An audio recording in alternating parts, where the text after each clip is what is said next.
The artist we're learning about today is Vincent Willem van Gogh. He lived between 1853 and 1890. He was a famous Dutch post-impressionist oil painter. He painted landscapes, still lifes, and portraits and self-portraits. His art is characterized by its bold colors and brushwork. Notice how his brushstrokes are always visible. He also liked to include the cypress tree in his artworks. Here are a few examples of the cypress trees that he included. Van Gogh was not commercially successful during his lifetime. In addition to poverty, he suffered from mental illness. In fact, he is known for having cut off his left ear. He spent time in psychiatric hospitals as well. The piece you are viewing currently is the view from his asylum at the psychiatric hospital of St. Remy. He painted this piece entitled The Starry Night in June of 1889. Notice his brushstrokes and bold colors as well as the cypress tree that characterized his works. While The Starry Night depicted his view from his window, he did also include an imaginary village in this art piece, which is viewed today as one of his most important works. He painted this view multiple times, only altering the time of day and weather conditions. He was not allowed to actually paint in his bedroom, but he could make sketches using ink or charcoal. Let's get started. Get out your pencil, also your brown piece to protect your work surface, and your watercolor piece of paper. Write your full name and your in-person teacher, please, on the back. All right, flip your paper over, and we're going to start in the top right corner. We're going to make a C shape and draw a crescent moon. Go ahead and finish that step. Next, we will draw a circle around the crescent moon. This is the halo around the moon. Next, we're going to draw in the cypress tree. So that's on the left side. We're going to make it go all the way to the top of the paper and the bottom of the paper. So just kind of use some nice wavy curved lines and make it feel like a tall cypress tree. Next, we're going to draw in some of the horizon lines about a hand width up from the bottom. Start from the left and then slowly build your horizon line up to the right side of the paper. Notice how I've drawn in some rolling hills. Now at that point where they meet, I'm going to start drawing some sort of stair-step hills up from that point to the far right side. All right, now about a finger's width up, we're going to start on the top right and continue to keep about a finger's width between that horizon line and the new line that you're drawing in. You'll see what this is for, but it's kind of more of the shiny part of the sky. Now, in between the crescent moon and the cypress tree in the sky area there, you're going to start making some swirling clouds. Watch how I draw them and try to replicate something similar. Notice how it's going to go through the cypress tree, but jump over it, continue it on to the far left. And then you're going to draw another swirl that's going to start in that middle section there and swirl around and down. All right, now it's time to put in the stars, although I'm not going to be drawing in the typical shape of stars. We're just drawing in circles where the stars are in the sky. So try to get your stars about the same size circles as you see me doing and in about the same location as you see me putting them in.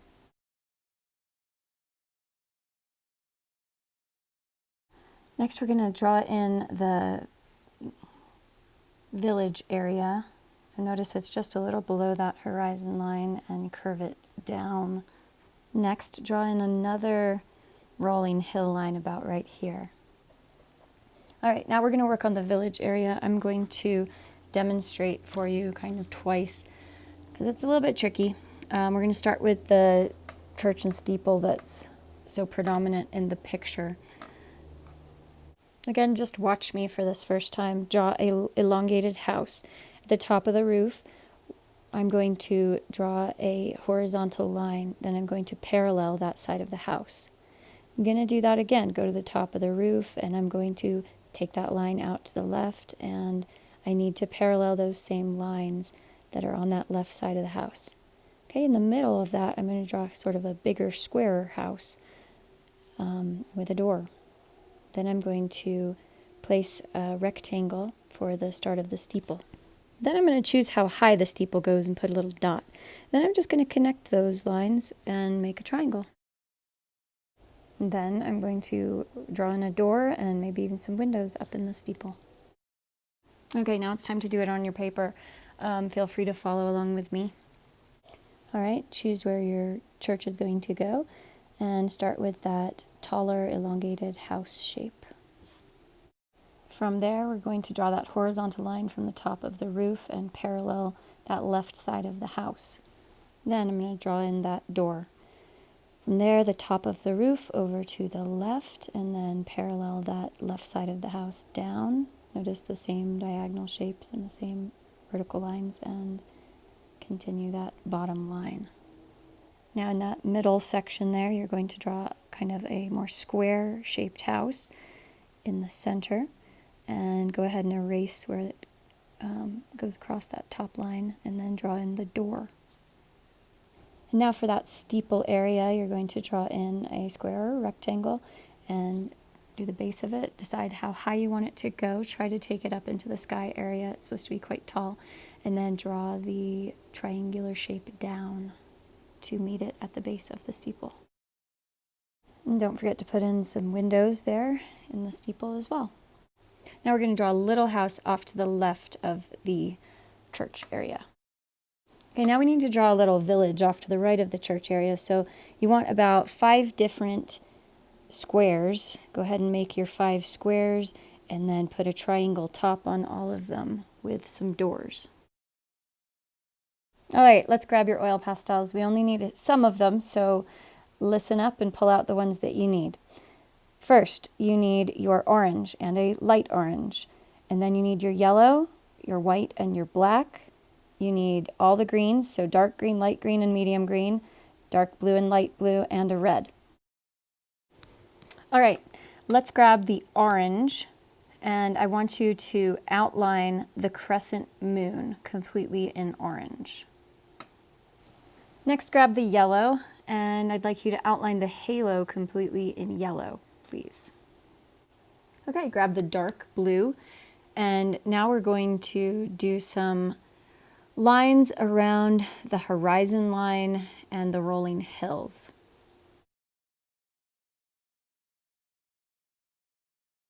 Now grab your dark green, and you're going to be outlining the cypress tree. Now grab your white and color in the chapel and steeple area.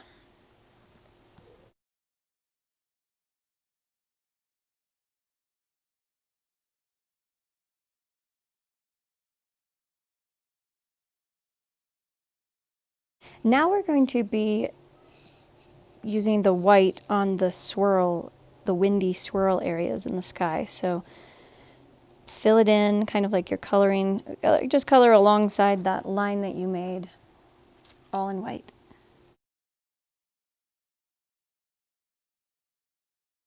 If you need to tap your paper against your brown paper to get some of the stray bits off, feel free.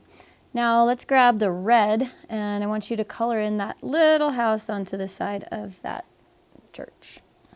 Now grab your medium green and color in the roof of that little house that's on the left. At this point, I had some technical difficulties with my videoing, so I'd like you to take your light orange and color in the little houses to the right of the church, and grab your green to color in the roof. Next, grab your black and color in the doors of all the village buildings. Now, remember how Van Gogh showed his brush strokes in his artwork? So we're going to try to simulate this by using dash lines with our oil pastels. Now grab your orange, your light orange, and your yellow. And I'd like you to make some dashes that go in the same direction as the crescent moon. Next, put in your light orange, again dashes inside the crescent moon. Additionally, go outside the crescent moon and do some circular dashes in the halo section. And continue with these circular dashes with the light orange around the star areas. Now grab the yellow and do the circular dashes in the yellow in the halo section, in the stars. And make sure to make that center of the star nice and heavy with the yellow. Okay, now we need to add the dashes into the cypress area. You need your dark green, your light green, and your medium green. So go ahead and put in the dashes in the inside the cypress tree. Notice how I've kind of curved some of the dashes. Go ahead and use each of those three colors inside the cypress tree. Okay, the next area we're going to be adding in the dash lines are these windy cloud areas. Now notice there's a light blue, a yellow, and a light orange. Go ahead and add these different dashes of colors in the same direction as these wind clouds. Also notice that there are only a couple dashes of the yellow and light orange on the left of the cypress tree. All right, now it's time to fill in the dashes in the sky area. We need the dark blue and the light blue, and I want you to pay attention to the direction of those dash lines. Notice that they flow in the direction of those wind clouds. Additionally, they flow in the direction of that halo. All right, now grab your yellow, your light orange, and your light blue.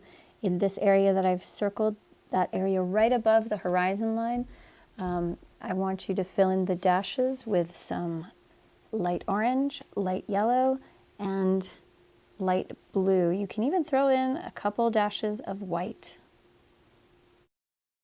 Next, we are going to work on the area of the land area, and you need your dark blue and your dark green and some white. So notice how I have made them look like rolling hills. The dashes are not necessarily as much dashes, but they're not complete lines either. Notice they're curved. Try to simulate something similar in your painting. All right, now it's time to paint. Get out your watercolor palette, your cup with some water in it, and get your brush out. One thing that you will notice is that we will be using watercolor on top of the oil pastels, so it will be a watercolor resist.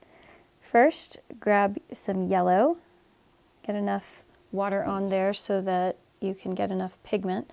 And you're going to put the yellow in the crescent moon area and in the halo area. So go ahead and paint over it, and you'll notice that those oil pastels marks that you made will show through.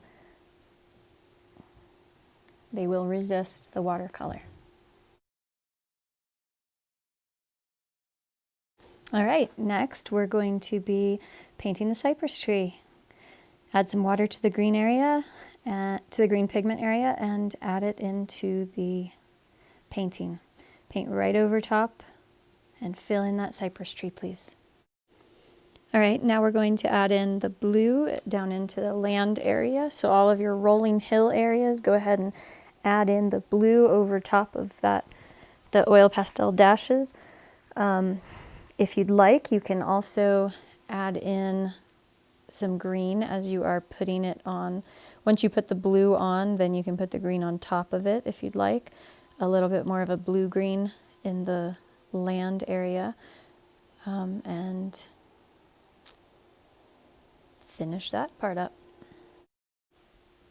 Next, we will add the violet into the sky.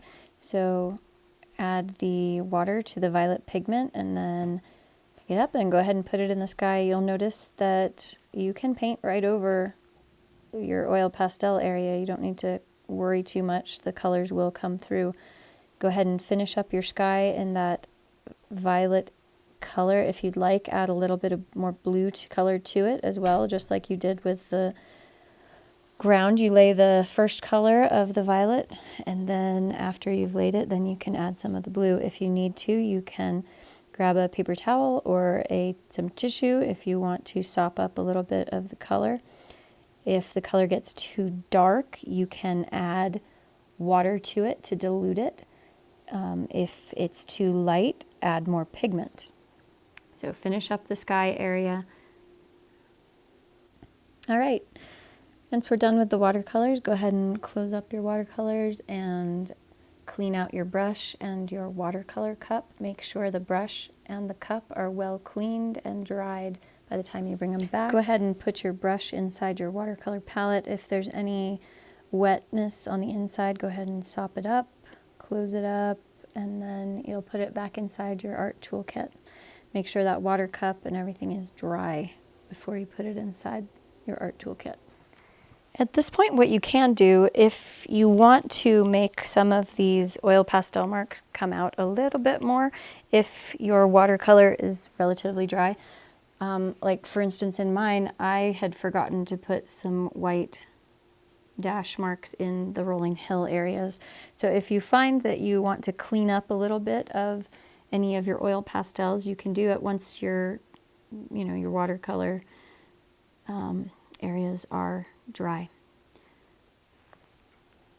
And then once you're completely happy with the way that your painting looks and you're done with your oil pastels, you can clean them up, put them back inside your oil pastel container, and then seal it back up inside your art kit. All right, now set your project off to the side and put it in a safe place to dry. And let's make sure your brown waxy piece of paper is dried off as best as possible with your paper towel. And once it is dry, fold it on up and put it back inside your art toolkit for the next project.